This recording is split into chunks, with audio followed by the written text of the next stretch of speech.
नमस्कार, कल की तैयारी देख रहे हैं आप। मैं हूं आपके साथ प्रशांत पांडे। इस शो में हम आज के बाजार का पूरा ब्यौरा आपके सामने रखते हैं।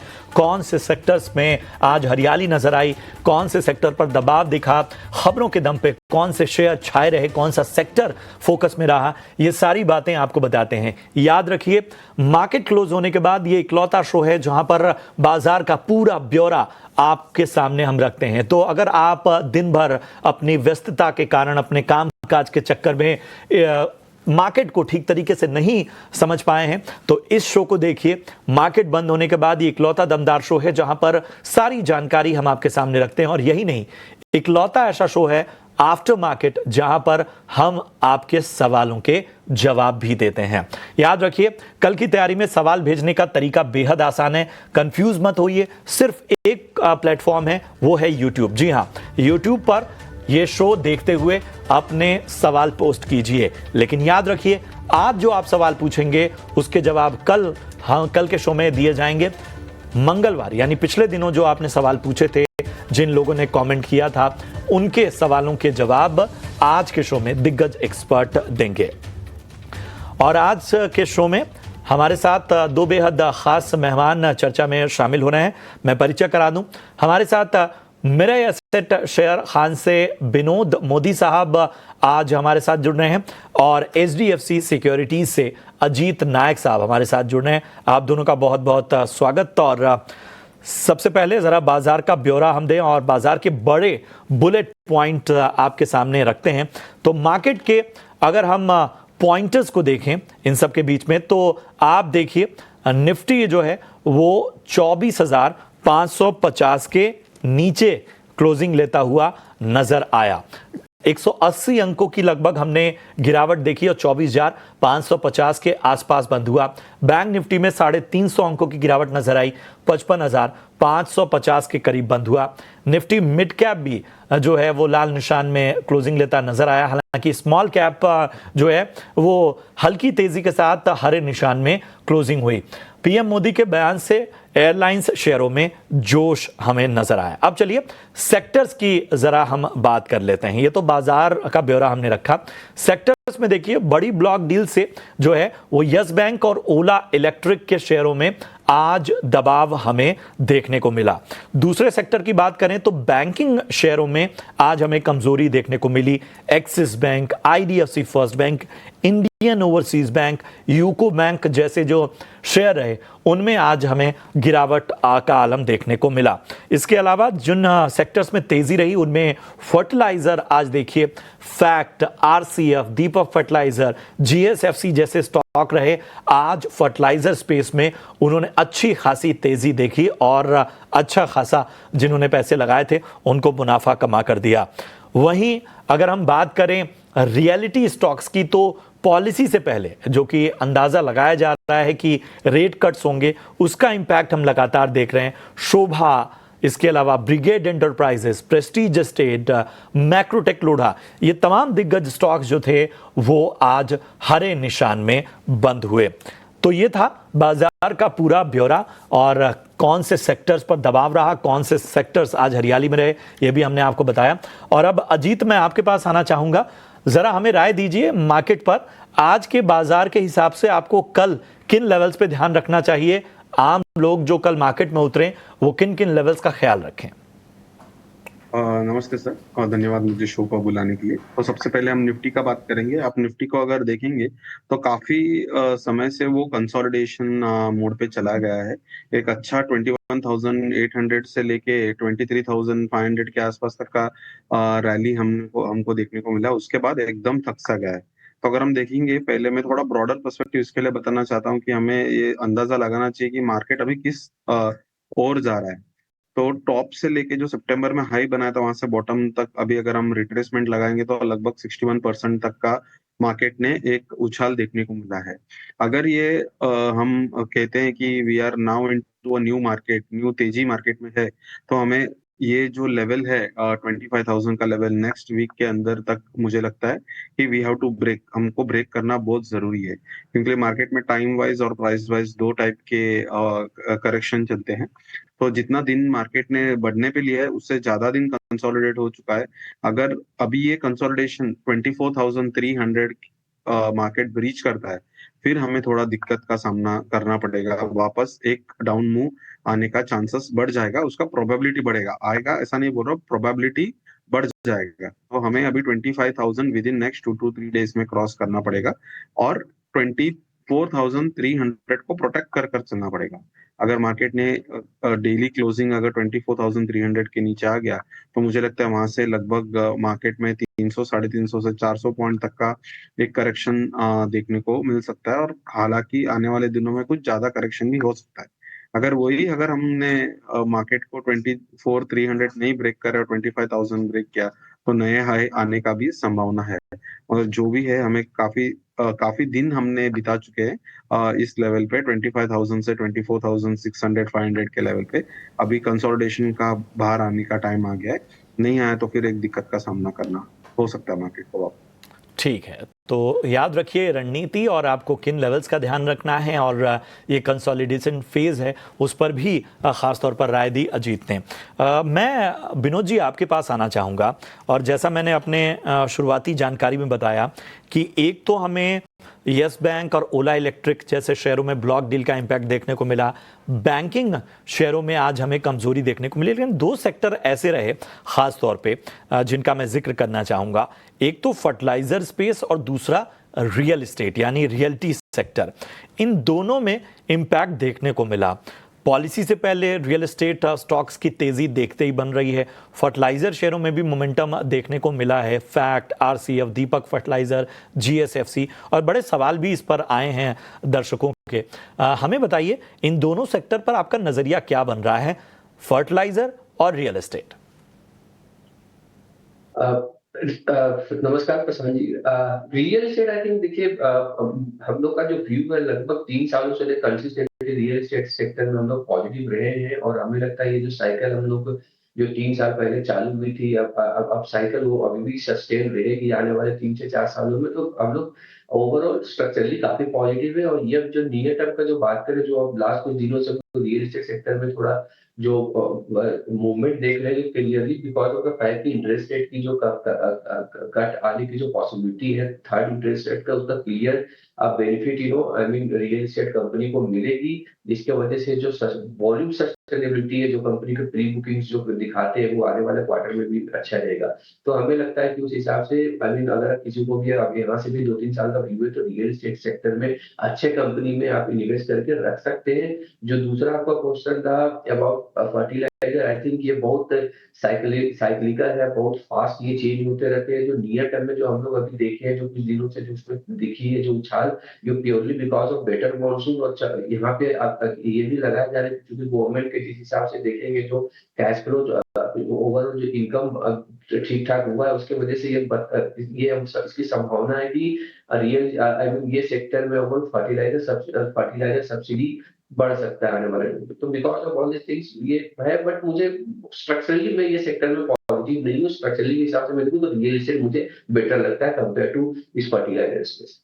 फर्टिलाइजर जो है और वो सीजनैलिटी फैक्टर भी है, बहुत सारी और चीजें हैं, लेकिन रियल्टी सेक्टर का जो जोश है उस पर लगातार बुलिश नजर आते हुए विनोद। चलिए अब आपके सवालों को अपनी चर्चा में शामिल करते हैं, और पहला सवाल जो है वो हमें नवीन श्रीवास्तव जी ने भेजा है। टाटा पावर पे राय जानना चाहते हैं। अजीत 100 स्टॉक्स हैं इनके पास, 200 के आसपास की इनकी खरीद है।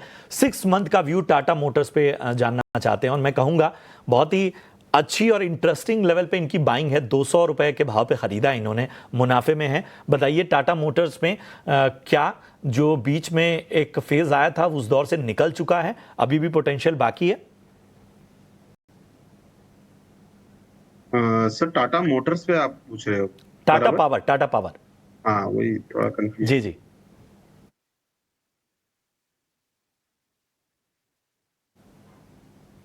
टाटा पावर अगर चार्टिकली हम देखें तो वीकली में अभी भी अच्छा पैटर्न दिखाई दे रहा है। एक जो करेक्शन आ रहा है वो मुझे ऐसा लग रहा है कि एक हेल्दी करेक्शन होना चाहिए। और 380 का जो इम्पोर्टेंट उसका जो डिमांड जोन है 380 से लेके 370 तक, वो ब्रेक नहीं होना चाहिए। अगर वहां पे एक अच्छा बुलिश पैटर्न बनता है तो इसमें एक नया वापस एक ऊपर की स्तर का एक रैली देखने को मिलेगा, और ऊपर में ये 440 450 तक भी जा सकता है। बस एक ही चीज है कि 370 का इनको एक माइंड में एक लेवल ध्यान में रखना पड़ेगा कि वो ब्रेक नहीं करना है। अगर वो ब्रेक नहीं करता है तो अच्छा रैली इसमें वापस देखने को मिल सकता है। ठीक है, तो ये है राय आपको टाटा पावर्स पर मिलती हुई। 380 का जो स्तर है उसका आपको ध्यान रखना है। रोहित श्रीवास्तव का सवाल लेते हैं जौनपुर उत्तर प्रदेश से। बीएसई लिमिटेड में इन्होंने खरीदारी की है और इनकी भी बाइंग काफ़ी इंटरेस्टिंग है। विनोद, 2400 के भाव पे इन्होंने खरीदा है। हालांकि शेयरों की संख्या इनके पास कम है, लेकिन 5 साल का नजरिया लेकर चल रहे हैं। तो प्रशांत जी 5 साल का नजरिया है तो मुझे तो लगता है कि होल्ड करके रखिए, क्योंकि जिस हिसाब से company consistently market share gain कर रहा है डेरिवेटिव सेगमेंट में, इंडेक्स डेरिवेटिव में, वो आई थिंक काफी इनकरेजिंग है। इसके बावजूद जो कंपनी के जो टोल लोकेशन वाले जो सेगमेंट है और जो स्टार एमएफ जो इनका डिस्ट्रीब्यूशन वाला है उसमें भी काफी ट्रैक्शन आ रहा है, जिसके नंबर्स आने वाले क्वार्टर्स में दिखेंगे। तो मुझे लगता है जो सस्टेनेबिलिटी है अर्निंग्स का वो बरकरार रहेगी आने वाले 3 से 4 सालों में। मुझे लगता है जो वैल्यूएशन प्रीमियम है वो कंपनी को मिलता रहेगा। तो अगर लॉन्ग टर्म का व्यू है, नियर टर्म में डेफिनेटली वैल्यूएशन कंसर्न है, बट अगर आपका 3 से 4 साल 5 साल का व्यू है, आप बने रहें। रहने की आपको सलाह यहां पर मिलती हुई। जॉन परमार हैं आनंद गुजरात से, इन्होंने अपना सवाल भेजा है। और आईआरएफसी में खरीदारी इनकी है अजीत, और इनकी बाइंग प्राइस है 136 136। फिलहाल मुनाफे में है। पूछ रहे हैं 200 तक कब जाएगा। 200 तक कब जाएगा बोलना थोड़ा सा डिफिकल्ट है। पहले देखते हैं कि 200 तक जाने की स्टॉक में क्षमता है कि नहीं। 135 का इम्पोर्टेंट इसका डिमांड जोन है। अगर उसको नहीं ब्रेक करता है तो 155 to 160 near term 2 to 3 month का टाइम फ्रेम पे मुझे लगता है कि जा सकता है। उसके ऊपर अगर जब निकलेगा तब हम वापस इसको देख सकते हैं और बता सकते हैं कि ये आगे बढ़ सकता है कि नहीं बढ़ सकता है। फिलहाल 135 का जो लेवल है वो बहुत इंपॉर्टेंट है, उसको नीचे की स्तर पर ब्रेक नहीं करना चाहिए। ठीक है, तो ये है आपको विशेष रणनीति मिलती हुई। मुकुल कुमार का सवाल लेते हैं। एटर्नल यानी जोमेटो जिसे आप जानते हैं, इस पर सवाल है इनका। 238 रुपए विनोद इनकी बाइंग है, और 200 शेयर इनके पास हैं, और आगे का लक्ष्य जाना चाहते हैं। एटर्नल में कितना दम नज़र आ रहा है। हमने वैसे एटर्नल में ब्रोकरेजेस की कुछ बुलिश रिपोर्ट भी देखी। बताइए आपको कितना पोटेंशियल नज़र आ रहा है। जी, पोटेंशियल वाइज देखें तो कंपनी का बिजनेस में काफी पोटेंशियल है, चाहे फूड डिलीवरी बिजनेस हो या चाहे ब्लिंकिट हो, right. Food delivery business consistently 20% 18 से 20% यहाँ से 5 से 10 साल कंसिस्टेंटली ग्रो कर सकता है। जो इनका क्विक बिजनेस है, क्विक कॉमर्स बिजनेस है, वो उसमें देखेंगे हर हर 60 से 80% का हर क्वार्टर आफ्टर क्वार्टर बढ़ोतरी देखने को मिल रही है। बट यस, अभी प्रॉब्लम है कि क्विक डिलीवरी जो इनका बिजनेस है, क्विक कॉमर्स जो बिजनेस है, उसमें कैपेक्स काफी ज्यादा लग रहा है, जिसकी वजह से कैश फ्लो में वो थोड़ा कंटिन्यूटी नहीं है, कैश फ्लो का थोड़ा इश्यू हो रहा है। वही कंसर्न है जिसके वजह से, और चूंकि वो सेगमेंट में कंपटीशन भी है थोड़ा ज्यादा, आई मीन देखेंगे तो थोड़ा ज्यादा उसमें कॉम्पिटिटिव इंटेंसिटी दिखाई दे रही है, जिसकी वजह से यहाँ पे अनुमान लगाना काफी, क्योंकि इन सब कंपनियों के लिए कैश जनरेशन जो चीज होती है वो बड़ी चीज होती है। और क्योंकि आप अभी कैश जला रहे हैं वो सेगमेंट में, तो जिसको स्ट्रिक्ट निगेटिव वे में लग रहा है। बट यस, अगर आपका व्यू 3 से 5 साल तक का है तो जिस हिसाब से कंपनी एक्सपेंशन कर रही है, एक लेवल पर बहुत अच्छा कैश फ्लो जनरेट करेगी। आई थिंक ये स्टॉक डबल भी हो सकता है 3 से 5 साल के व्यू में, बट आपको थोड़ा पेशेंस रखना पड़ेगा। पेशेंस रखिए, और यहाँ से डबल होने की भी क्षमताएं हैं, लेकिन आपको लॉन्ग टर्म के हिसाब से रुकना होगा। राजेश बिसेन है और इनका सवाल है यूनियन बैंक पे। 117 के भाव पे इन्होंने यूनियन बैंक का शेयर लिया हुआ है। 3 महीने का नजरिया चाहते हैं। फिलहाल तो मुनाफे में ही है। बताएं अजीत, यूनियन बैंक यहाँ से कैसा लगता है आपको। 117 की इनकी बाइंग है। सर, पीओसी बैंकिंग स्पेस काफी अच्छा लग रहा है। 2-3 दिन में अगर आप देखें लास्ट में तो उसमें अच्छा बाइंग देखने को मिला है। तो आज एक थोड़ा छोटा प्रॉफिट बुकिंग मुझे लग रहा है कि प्रॉफिट बुकिंग है, क्योंकि लिए काफी महीने के बाद ये लेवल बहुत सारे पीओसी बैंक वापस देख रहे हैं। तो इसके लिए जो पहले के जो लोग हैं वो या तो कॉस्ट टू कॉस्ट ऐसा एग्जिट करने का एक टिपिकल बिहेवियर होता है। तो उस हिसाब से मुझे लगा कि थोड़ा मार्केट में प्रॉफिट बुकिंग आया है। 3 महीने के लिए होल्ड कर सकते हैं। ऊपर के स्तर पे 180 190 का जो रेजिस्टेंस है उसको भी टेस्ट कर सकता है। जब तक 140 के ऊपर है ये स्टॉक में कोई दिक्कत नहीं है, मुझे ऐसा लगता है। ठीक है, चलिए तो इतने ही सवालों को हम शामिल कर पाएंगे। फिलहाल बढ़ेंगे वीआईपी शेयर्स की ओर।